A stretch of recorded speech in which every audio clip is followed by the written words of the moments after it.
Hello friends, কেমন আছো? আশা করি সবাই ভালো আছো। আমিও খুব ভালো আছি। তো আজকে তোমাদের জন্য একটি ব্লগ নিয়ে এলাম। তো আমি আজকে করেছিলাম অশোক ষষ্ঠী। তো এই ভিডিওটা অনেক দিন আগেকার, ভেবেছিলাম তোমাদের সাথে শেয়ার করব, তো শেয়ার করে হয়ে ওঠা হয়নি। তো ভাবলাম চলো আজকে শেয়ার করে দিই। আমি অশোক ষষ্ঠী করেছিলাম, সাথে আমার শাশুড়ি মাও করেছিল। তো আজকে আমরা দিনের বেলা খাবো হচ্ছে ডালিয়া, কারণ ময়দাটা দিনের বেলা খেতে পারি না, কেমন একটা লাগে। তাই ভাবলাম যে চলো ডালিয়া বানিয়ে নেওয়া যাক। তো ডালিয়াটা আমার শাশুড়ি মা মানে আমার মা বানাচ্ছে।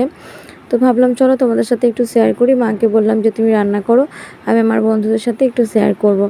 তো দেখো এখানে মা কিন্তু একদম একটু তেল, গোটা জিরে দিয়েছে, অনেকটা পরিমাণে মুগের ডাল। তো সেটা দিয়ে দেখো ভালোভাবে কিন্তু নাড়াচাড়া করছে, মানে একদম লাল লাল করে ভাজবে যাকে বলে। খুবই সুন্দরভাবে নাড়াচাড়া করছে। আর এদিকে আমরা বসিয়ে নিয়েছি দুধটা। তো বাচ্চা আছে, তো বাচ্চা এসে খাবে বাড়িতে, তো সেজন্য দুধ বসিয়ে নিয়েছি। আর এখানে রান্না করা হচ্ছে ডালিয়াটা। তো ডালিয়াটা এখনও ধোয়া হয়নি, এখন মুগ ডালটা ভাজা হচ্ছে ভালোভাবে। মুগ ডালটা ভালো করে ভেজে নেওয়ার পরে সমস্ত মশলা টশলা মিশিয়ে দেওয়ার পরে তারপরে আমরা ডালিয়াটা দেব। ডালিয়া আর এখানে দেওয়া হবে হচ্ছে সাবু, দুটো মিশিয়ে আমরা রান্নাটা করব। আর সাথে কিন্তু আমরা শুধু ডালিয়া খাচ্ছি না, ডালিয়াটা একদম না পুরো খিচুড়ির মতোই লাগে খেতে। তো দেখো এখানে কি করছে, আলুগুলো দেওয়া হয়ে গেল। আলুগুলো দেওয়ার পরে ছোট ছোট করে কেটে রাখা হয়েছিল আলুগুলো দিয়ে দেওয়ার পরে দুটো টমেটো দেওয়া হলো, আধখানা টমেটো, সেটাকে দুই ফাঁক করে নেওয়া হয়েছিল, সেটা দেওয়া হলো। টমেটো না দিলে না যে কোনো খাবারে বেশ ভালো স্বাদ আসে না। তো সেটা বলছিলাম, আমরা কিন্তু আজকে ডালিয়ার সঙ্গে খাচ্ছি কুমড়োর তরকারি, কুমড়ো আলু ডাঁটার তরকারি। কেন বলো তো? কারণ ডালিয়াটা খেতে হয় দেখবে একদম খিচুড়ির মতো, আর খিচুড়িতে না একটু তরকারি বা ভাজাভুজি না থাকলে ভালো লাগে না। তাই আমরা ঠিক করলাম যে কুমড়োর তরকারি একটু খাবো, তাহলে আমাদের পেটটাও ভরে যাবে আর মনটাও ভরে যাবে। তো চলো দেখো কত সুন্দরভাবে নাড়াচাড়া করছে। তারপর দিয়ে দেওয়া হলো সামান্য পরিমাণে হলুদটা দিয়ে আবার নাড়াচাড়া করা হবে। আর এখন দিয়ে নেওয়া হবে সামান্য পরিমাণে নুন, যে যেরকম নুন খাও তোমরা। আমি যেমন একটু নুন কম খাই, আর আমার বাড়ির লোকেরা একটু নুন বেশি খায়। তো যে যেরকম খাও সেরকম নুন দিয়ে নেবে পরিমাণ মতো।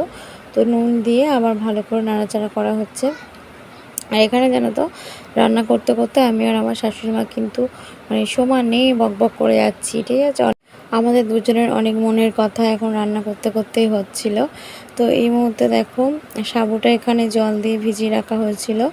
তো আমরা এখন সাবুটা ভালো করে আর একবার ধুয়ে নিয়ে তারপরে এই কুকারে দিয়ে দেওয়া হবে। চলো তোমরা কিন্তু দেখতে থাকো, ঠিক আছে, রেসিপিটা কীরকমভাবে বানানো হচ্ছে। তো আলুগুলো কুকারের মধ্যে দিয়ে দেওয়া হলো, আলু আর মুগের ডালটা। এরপর আমরা দিয়ে দেব হচ্ছে সাবুটা, যে সাবুটা ভেজানো ছিল সেটা জলটাকে একটু ছেঁকে নিয়ে সাবুটা দিয়ে দেওয়া হলো এই জলের মধ্যে।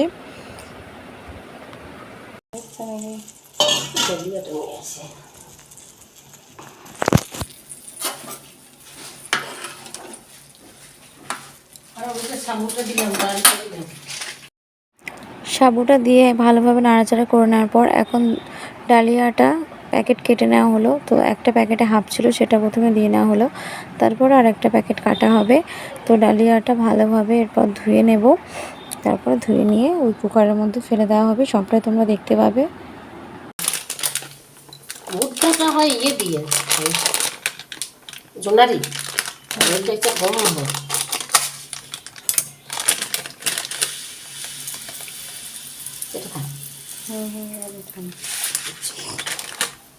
ডালিয়াটা এরপর কুকারের মধ্যে ফেলে দেওয়া হলো, তারপর ভালো করে নাড়াচাড়া করে দেওয়া হলো। তো চলো আমাদের শাশুড়ি বৌমা রান্না আছে কমপ্লিট। তো চলো টাটা, আবার নতুন ব্লগ নিয়ে দেখা হচ্ছে।